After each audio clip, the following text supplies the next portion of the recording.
The Fantasy Skirmisher.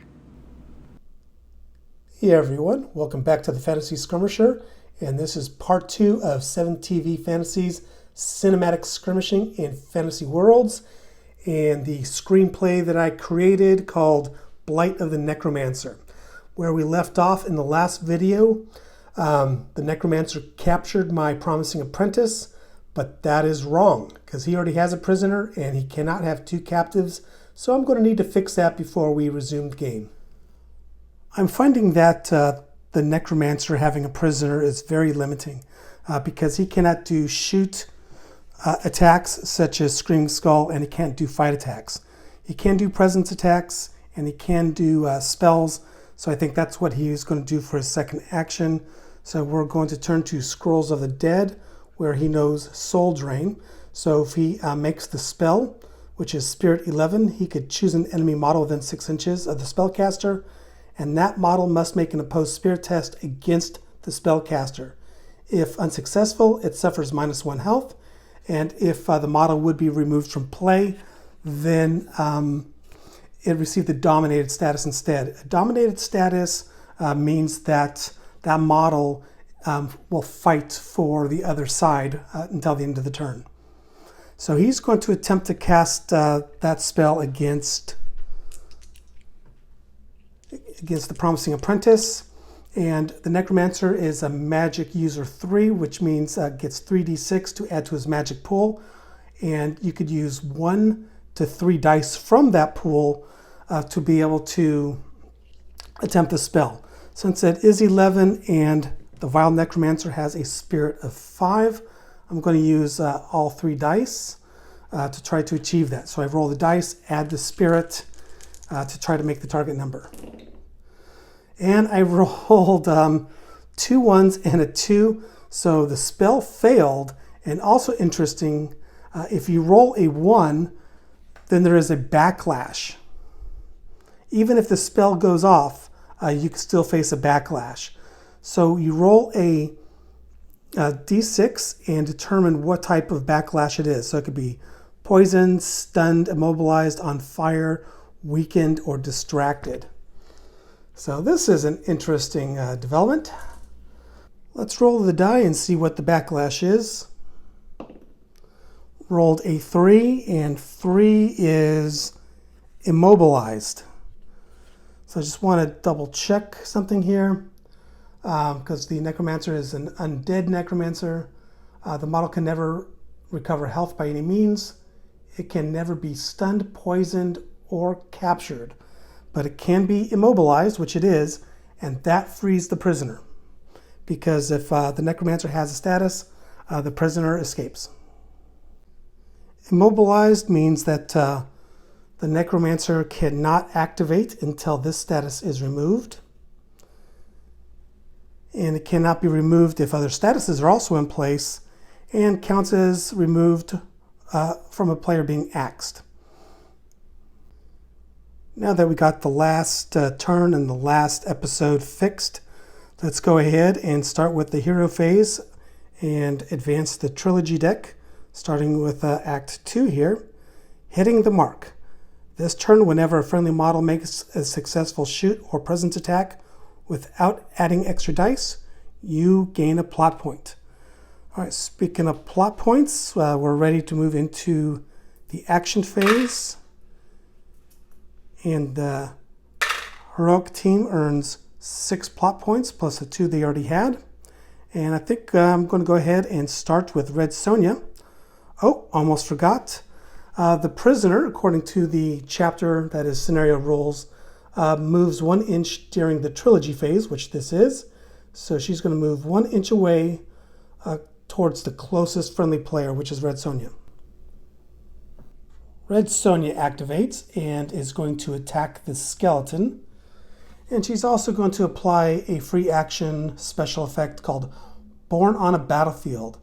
This model may make a fight statistic test. If successful, choose one of the following effects, which is going to be wading through blood. But first, we're going to go ahead and make this attack. The skeleton rolls a defense die, rolls a 4, so has an 11 defense total. Red Sonja just needs to roll better than a 1, which she rolls a 6. So easily defeats the skeleton, who just crumbles into a pile of bones. And now Sonja is going to do her Born on a Battlefield free action. She's going to do a fight statistic test. And her fight is 5. And she beat the statistic test, so it costs 1 plot point. And she's going to do Wading Through Blood. This model may make a free 3-inch move, and it can move over other models and even strike them when they're down, but she just wants to get to the prisoner. And then for her second action, she is going to do a full move action of 6 inches, which moves her off camera here with the princess. Xena, not to be outdone, is going to try her star quality, Gift of the Gods. It's a free action, and she needs to pass a body statistic test. She has the body stat of 5, so she needs to roll a 3+, but she's going to purchase an extra die with a plot point to make that roll. So she rolls 2 dice, and she rolled a 5 and a 3, so she passed it with flying colors. And she is going to apply Lightning Bolt. After this model makes a successful Olympian sword attack, place the beam template in base contact with the struck model. That model and all other models touched by the template are knocked down. So she is going to do a charge attack against the white. And the white has a defense of 8 and rolls a 1, so a total of 9. So Xena easily defeats this model because she has a strike of 10 with her Olympian sword, and lightning gets discharged off it, which hits all 3 models here. And the cultist gets knocked down, and I need to check the skeleton to see if it gets knocked down as well, or if it's immune because it's undead. So undead, it can either be stunned, poisoned, or captured. So it doesn't say stunned, it says knocked down. So I'm going to interpret that as different. So the skeleton got knocked down as well, and the white is removed. Now Xena still has another action because her star quality was a free action. And she is going to run into base contact with the necromancer. Gabrielle is now going to do her free activation since she has the Faithful Servant ability and was within 6 inches of Xena. So first action she's going to do is do a charge move into the skeleton. Skeleton has a defense of 7 and is knocked down, so cannot roll any extra dice if it wanted to. And that is definitely a leaner. Roll again. Rolled a 3, so 10 total defense. And Gabrielle has a Master's Blade, which is a strike 8. So she is going to roll a dice and rolled a 4, so she defeats the skeleton. And for her second activation, Gabrielle is just going to move into base contact with the necromancer. Our promising apprentice is going to do a shoot attack, Eldritch Bolt, which is a +7 strike, range 8 inches, which that obviously is against the Depraved Disciple. The Depraved Disciple has a defense of 7 and rolled a 1, so total 8. So this is an auto hit. Also rolled a 1, but it equals the defense roll. So the Eldritch Bolt strikes, does -1 health, and that removes the Depraved Disciple.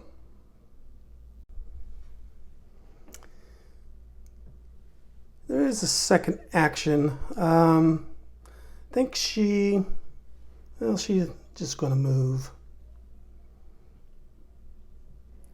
a little bit over here.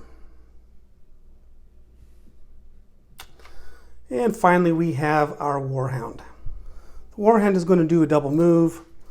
It's going to hop right over that fence, which is rough terrain there. So if you remember, he has a move of 8. So that's his first move there. And his second move, actually he's 7.5 inches away from the necromancer. So he's going to jump right into the fight there.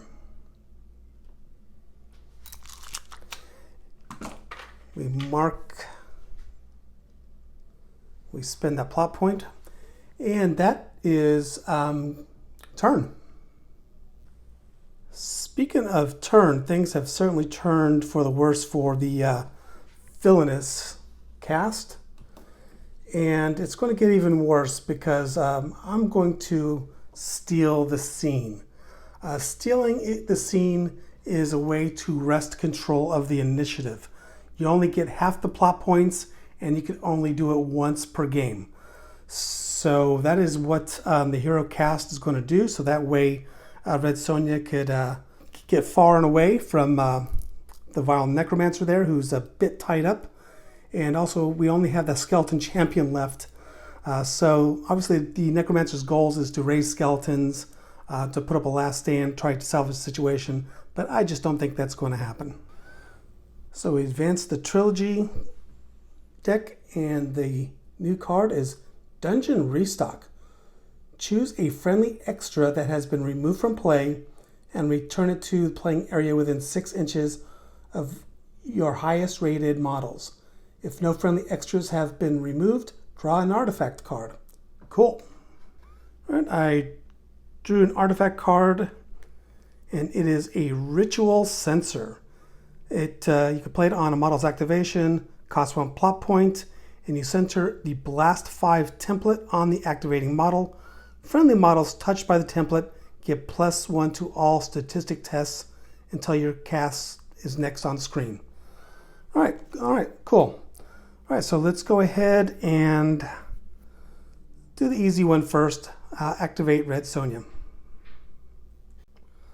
So this turn, I've got 3 plot points to work with. Well, actually, total of 5, but only gained 3. Red Sonja is going to do a double move with the princess that puts him just about at the edge of the table. It is now the villain's turn, and things are looking pretty desperate. So it is the trilogy phase. Draw a card, and the card is Plot Armor. Enemy models may not add extra dice to defense rolls against star and co-stars this turn. Well, we'll see if that comes in handy. And then start the activation phase. And the villains only get 3 plot points. And it looks like they have a real chance to get axed this turn. There's couple ways to win the scenario. One is all models are removed from play on one side, and so that could be through defeat in combat. It could be the cast gets axed and in the end phase, and it could also be that the trilogy cards have run out. The necromancer is going to activate, and first action needs to be to remove the status marker immobilized. And now he could take his second action, which I think he's going to attack the Warhound because that's the easiest target. So the Warhound is going to roll a defense die. He has a defense of 8, and the Warhound rolled a 4 for a total defense of 12. Now the necromancer is going to make its attack using a night shard. It's a +8 strike. And it's going to add, let's see, can we add an extra die? No, we're not going to add an extra die. 3 plus 8. The strike does not connect. And he has been activated.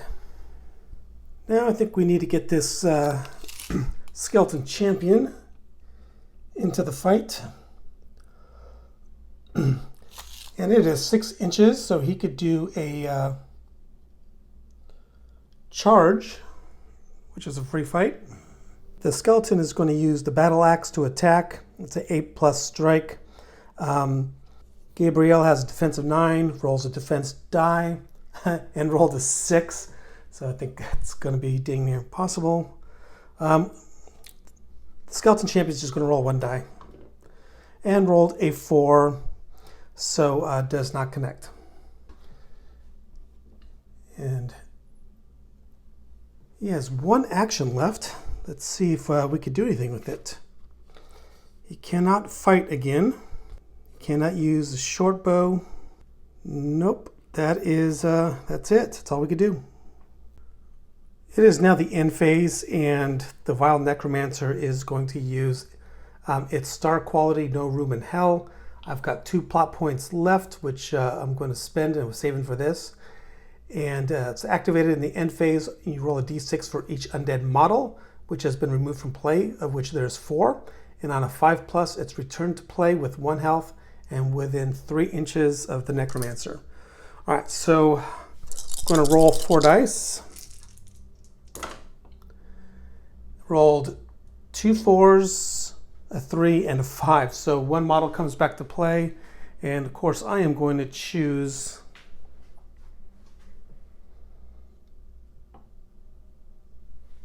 the white. Now, we need to determine if the cast is axed. When a cast is axed, you must make a statistic test against spirit. The necromancer's spirit value is 5. That means on the statistic test table, a 3 plus must be rolled to pass the statistic test. And a 4 was rolled, so it passed. So what that means is that there's no effect. Had the test failed, then the necromancer would have to roll another die to determine how many of the warband or cast is removed from play. So if he failed the statistic test and rolled a 3 more, that means all of these models are removed from play, and that would have ended the game.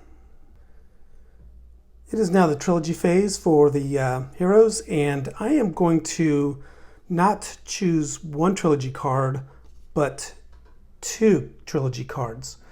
So one thing we hadn't done before is I've just been playing or advancing 1 trilogy card at a time. You can do the option to kind of run out the deck, which means, running out the timer, and do 2. If I play 2 cards, then each side gets 2 plot points, and then I I use the second card as the actual event, so to speak. So this card is the one that we're not going to use, and it was Boom Mike this turn. The range of presence attacks is increased by half. But the card that is now going to be in effect is Fight Rehearsal. I think that's appropriate. You may re-roll 1 die rolled as a part of a strike action this turn. Perfect, because that's exactly what we're doing. Is we're going to fight that necromancer. And now we generate the plot points. Again, the necromancer gets 2. I get 2 for using 2 cards, plus the normal 6. So I got a fair bit to work with here. And now, I think what I'm going to do is spend one of those plot points by activating Red Sonja first. So they move to the edge of the table, and then as a special action can leave the table. So that will give us 3 victory points at the end of this game for making an escape with the prisoner. All right, Xena is going to be activated, and she is going to do a strike action, a fight with her Olympian sword. And just so you know, on her card, Scourge of the Underworld, Undead, and Infernal models cannot add extra dice when making a strike roll against her. So I think that's why he decided to go against some of the other models when he attacks and not Xena. So let's go ahead and roll a defense die for the necromancer. The necromancer has a defense of 10 and rolled a 5, so 15 total. Now for Xena's attack roll, she is going to purchase 2 more dice for 2 plot points, so that way she can roll 3 dice total. She rolls, she connects. So again, the additional ones, if it's a 4 or better, only add +1 to the overall strike roll. So 16, 17, 18 total, which beats 15 defense roll. So the Vile Necromancer takes 1 hit, 1 damage, which brings him down to 2. For Xena's second action, she is going to do her special effect Legendary Quest. Extras within 1 inch of this model each generate a plot point during the action phase. So the dog is an extra, which gives us a plot point. And she is done. It is now Gabrielle's turn. She's also going to focus on that necromancer. She is going to use her Master's Blade, which is a +8 strike, so we do a defense roll. So 14 is the total defense for the necromancer. And she is also going to add a couple of dice to her roll as well. So she's going to roll 3 dice total. And she rolled a 6. Those extra dice did not do anything. So her total is 14, which equals the necromancer. So now the necromancer's down to 1 health. You know, Gabrielle's second action, she is going to do a presence attack because she can. It is called You Filth, and it doesn't do any damage but does give the weakened status. So that is what we're going to do, and she's going to do it against the Skeleton Champion. So Skeleton Champion rolls a defense and got a 5 total. She's just going to roll 1 die and roll the 2. So her presence attack doesn't phase the Skeleton Champion at all. The Warhound now moves in for the kill. The Necromancer rolls a defense die of 2, so he has a total defense of 12.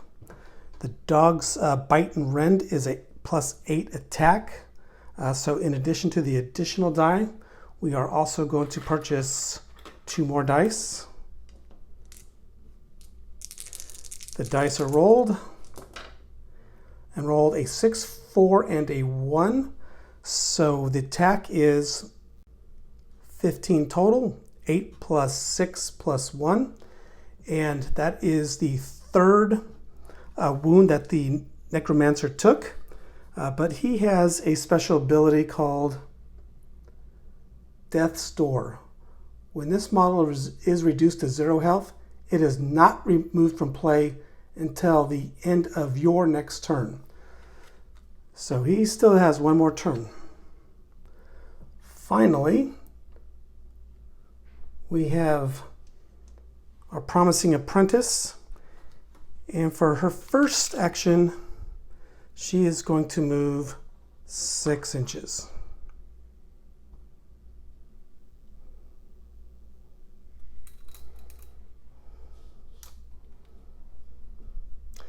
Now she is going to make an attack against the white using her Eldritch Bolt, which is a +7 shooting attack. So the white rolls a defense die, 5, very good. So 13 total. And now the Eldritch Bolt is rolled, and she's going to roll an extra die. So she spends another plot point and rolled 2 3s. So the Eldritch Bolt misses or has no effect.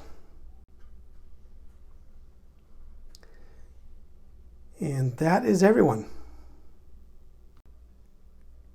It is now the villainous cast's turn, and this is the first trilogy card from the finale deck. Practical effects. All artifacts are free to use until your cast is next on screen. Really, that does not help the villainous cast because the Elven Waybread for an undead person is pretty much worthless. Now the villainous cast gets 3 plot points. They have a total of 5. And what are we going to do here? The vile necromancer decides to cast a spell, and he has 3 dice in his magic pool that he can use. And he's decided to play Roll of the Bones from the Scrolls of the Dead. So it is a Spirit 11 difficulty to cast, but if he succeeds, he can roll 6 dice, and for every 5+, he could place a skeleton within 3 inches of the spellcaster that could activate for free, but they're removed from play at the end of the turn. So he's going to roll all 3 dice and add it to his Spirit of 5. It's 12 total, so he does make it. So he rolls 6 dice.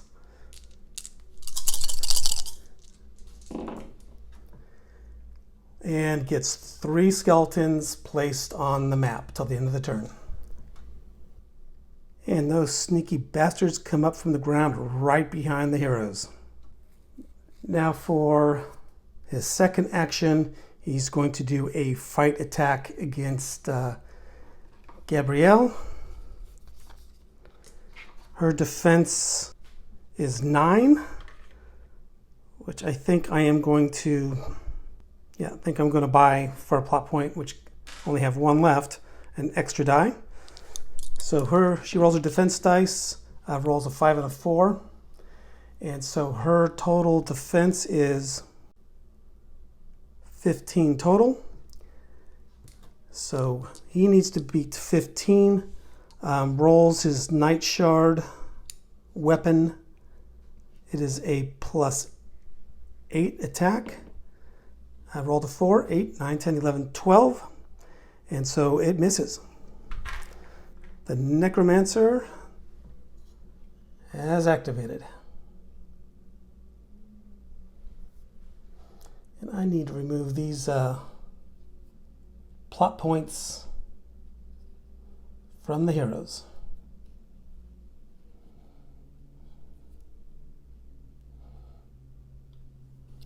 There we go. All right, we have lots of skellies to deal with. All right, so first, we're going to activate the white. The white is going to move in and attack Xena using his Frigid Blade. Frigid Blade has the deadly effect in addition to -1 health, and deadly gives him 1 extra attack dice for free.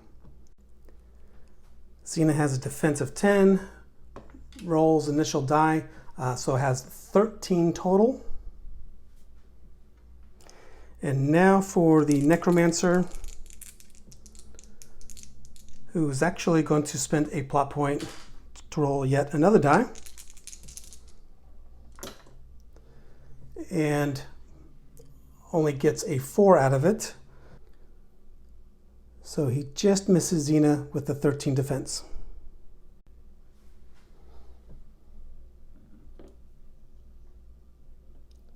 Now he is marked. All right, we have 2 plot points left. I don't think I'm going to activate the Skeleton Champion because before this Necromancer goes down, I need him to try to resurrect some more skeletons. So the first skeleton moves in as a free action, attacking Gabrielle in the back. She can purchase no extra dice for her defense roll since she's being attacked in the back. So she rolls her 1 die, rolls a 6. So she has a defense of 9. So that's going to be a tough roll for the skeleton. Skeleton has a +6 short sword, rolls a die, and it's 4, so misses. Now the other skeleton moves in, does the same thing. So let's start with the defense die. Gabrielle rolled a 5. The skeleton rolled a 3, so misses. And then the last one's going to move in and attack the dog from the rear. The dog has a defense of 8 and rolls a 5. And now the skeleton rolls a 6. So the defense is 13 to the skeleton's 12 attack. So also no hit.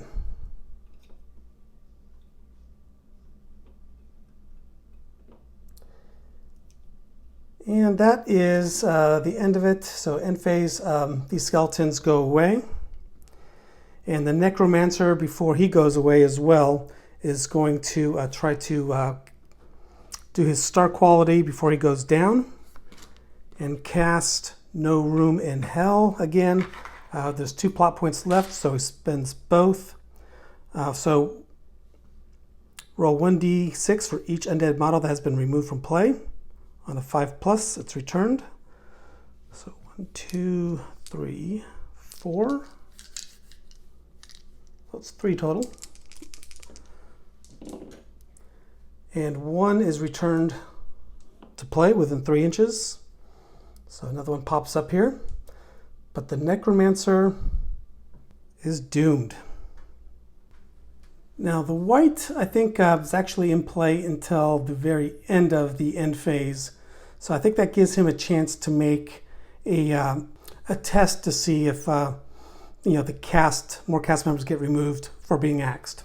The necromancer has a spirit of 5, so that means he must roll a 3+ on a status check. Rolls a 1, so it failed. So now we must roll a d6 to determine how many models are removed.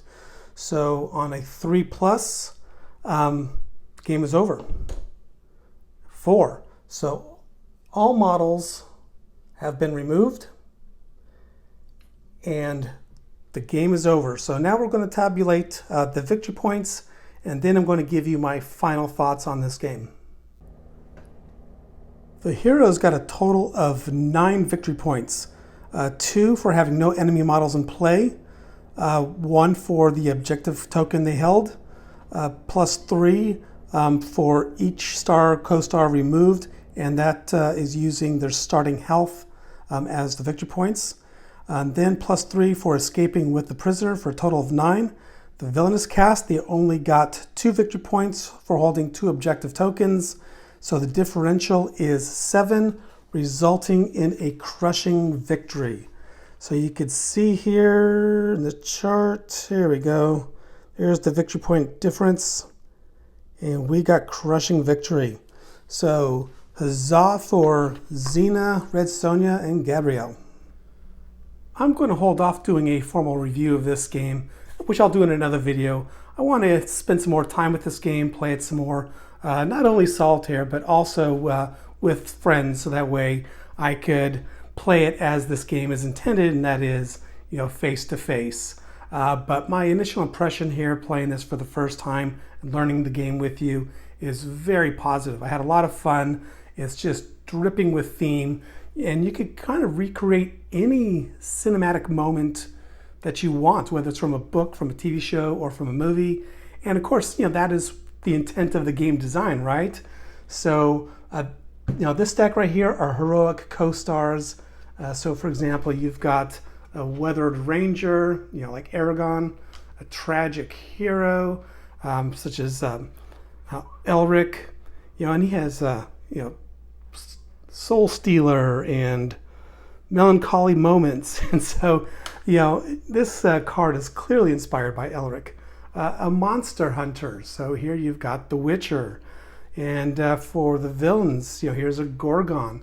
If you want to recreate Jason and the Argonauts, or any type of other scene. So this game has it all. It's got tons of cards of heroes, villains, and also extras, including lots of neutral extras, such as such as a peasant or a fairy monarch. So there's a lot you could do with this game. Plus it includes the encounter guide, which we did not use in this game, which just adds a whole layer of subplot, so to speak. And we also did not use the optional MacGuffins, and these are items that, straight out of the movies, like the Hydra's teeth. That's from Jason and the Argonauts, right? Through the sorcerer threw the teeth on the ground, the skeletons came up. Elf stones, ring of power. There's Medusa's head. There's just a lot of cool things in here. And the quality, the components is fantastic. I read a couple comments when I did the unboxing. Just people were kind of, set back about how expensive the game is, but you get a lot for your money here. You've got the spell books, tons of cards, the rule books, the reference sheet, the encounter guide, and all the tokens and all the colored templates. They're not cardboard. They're made out of MDF. You can see they're on both sides there. Plus you get the dice and also the beads for the plot points. So there's a lot that goes into this game. I highly recommend it, and I can't wait to get it on the table in a face-to-face game. All right, so this is the Fantasy Skirmisher. I hope you enjoyed this, and please, if you enjoyed it, leave me a like and possibly subscribe if you like what I do. That way it just keeps me motivated, because I'm just doing this for fun as I work full-time, have a family, have all those things, life that you guys do as well. Anyway, take care and enjoy, and I'll see you soon. Bye.